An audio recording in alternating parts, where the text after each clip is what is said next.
It was raining hard that night when the billionaire CEO opened his mansion door. Only to find a trembling little girl, soaked to the bone, clutching a torn backpack. Her lips quivered as she whispered, "Please, help my mom. They hurt her, she's dying." In that moment, his world froze. He didn't know this little girl, yet her eyes felt painfully familiar. And when she spoke her mother's name, the mighty CEO stumbled back. Because it was the name of the only woman he ever loved, and lost. Before we dive into this heart-touching story of fate, forgiveness, and second chances, make sure to like this video and subscribe to Goodness Corner. Because stories like this one remind us, goodness still exists. The rain beat mercilessly against the glass walls of Adrian Cole's penthouse, each drop echoing like the ghosts of his past. Inside, the billionaire CEO of Cole Enterprises sat alone at his marble dining table, staring blankly at the untouched meal before him. To the world, he was ruthless, brilliant, unstoppable, a man who built an empire from nothing. But beneath that polished exterior was a heart barricaded by regret. Tonight felt heavier than most. Perhaps it was the thunder that kept shattering the sky, or perhaps it was the silence that followed.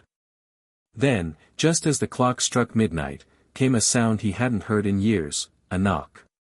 Soft at first, hesitant. Then again, louder. 3 rapid knocks. Adrian frowned. No one dared disturb him at this hour. His guards were stationed downstairs, and his staff had gone home. Rising from his chair, he walked toward the massive oak door.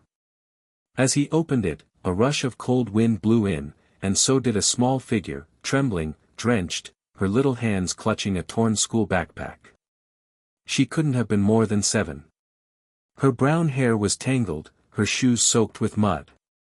Her big, terrified eyes looked up at him as she whispered, "Please, help my mom.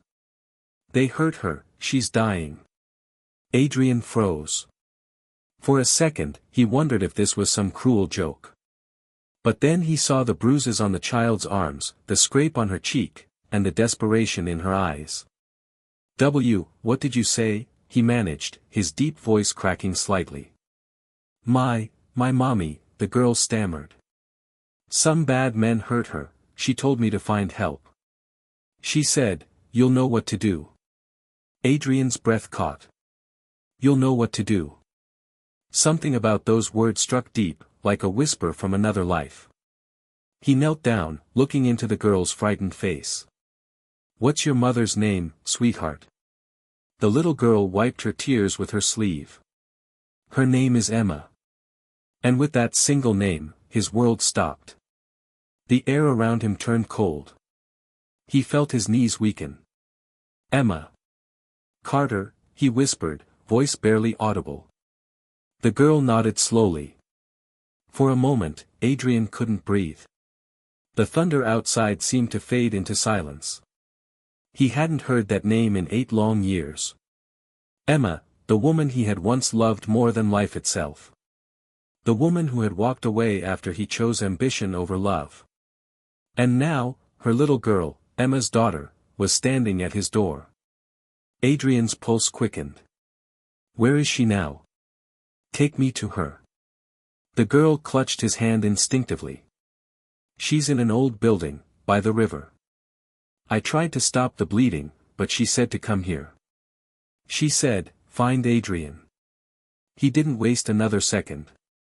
Without grabbing a coat, he lifted the little girl in his arms, rushing to his car. The guards barely had time to react as his black SUV sped into the stormy night. Inside the car, Adrian kept glancing at the girl through the rearview mirror.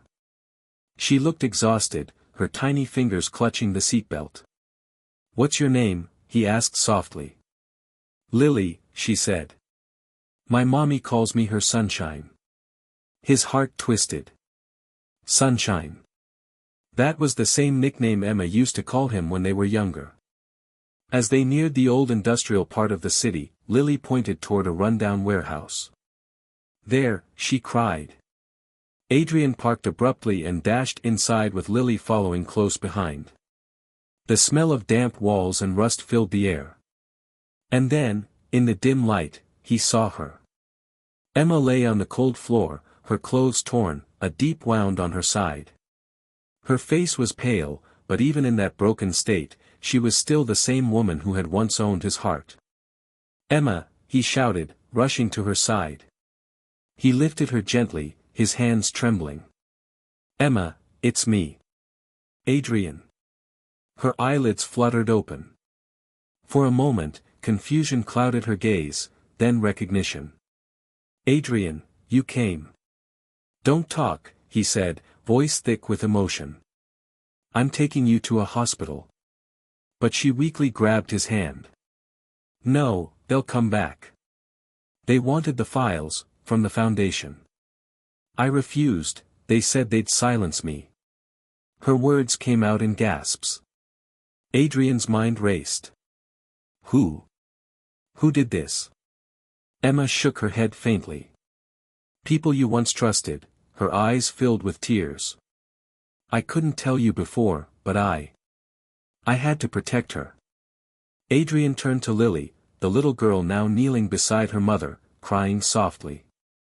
"Please, Mommy, don't leave me." The sight shattered him. In that moment, nothing else mattered, not his company, not his billions, not his pride. He gently lifted Emma in his arms and carried her to the car, his voice trembling as he told Lily, "Hold on to me, sunshine. We'll save her." The drive to the hospital felt endless. Rain poured like tears from the heavens. Adrian kept glancing at Emma's face, whispering, "Stay with me, please stay with me." When they finally reached the emergency entrance, doctors rushed out with stretchers. "Gunshot wound, she's losing blood," one shouted. As they wheeled Emma away, Adrian and Lily stood helplessly in the hallway. The little girl clung to his leg, sobbing. He crouched down and hugged her tightly. "I promise you, Lily. I won't let anything happen to your mom." She looked up at him with wide, trusting eyes. "You really know her?" He nodded. "Yes, a long time ago, I loved your mother more than anything." Lily blinked. "Then why did you go away?" The question hit him like a knife. He swallowed hard. "Because I was foolish. I thought money could fill the emptiness in my heart, but I was wrong." Hours passed as he waited outside the ICU. Each minute felt like a lifetime. The doctors worked tirelessly behind the closed doors while Adrian sat with Lily asleep beside him, her small hand resting on his arm.